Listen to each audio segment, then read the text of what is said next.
ఒకటి CRDI building Chandrababu Naidu గారి ఆధ్వర్యంలో కట్టింది, రెండు జగన్మోహన్ రెడ్డి గారి ఆధ్వర్యంలో కట్టినటువంటి ది డెక్ బిల్డింగ్.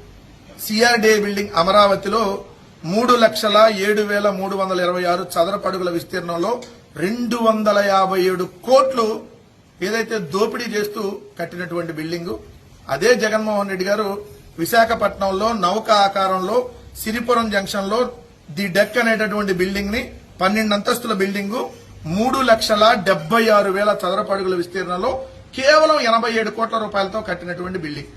ఇక్కడ సిఆర్డీఏ బిల్డింగ్ లో ఏం చేస్తారంటే అమరావతిలో ఇంకెన్ని భూములు లాక్కోవాలి, 3 పంటలు పండేటటువంటి పచ్చని భూములను ఏ విధంగా లాక్కోవాలి, అసైన్ ల్యాండ్లను ఏ విధంగా లాక్కోవాలి, అమరావతి పేరుతో ఇంకెక్కడెక్కడ అప్పులు తీసుకొని వచ్చి తన మనుషులకి కిలోమీటర్ రోడ్డు వేయడానికి 64 కోట్లు 100 కోట్లు ఇలా ఎలా దోపిడీ చేయాలి అనే దానికి సంబంధించి చర్చలు జరుగుతూ ఉంటాయి అక్కడ.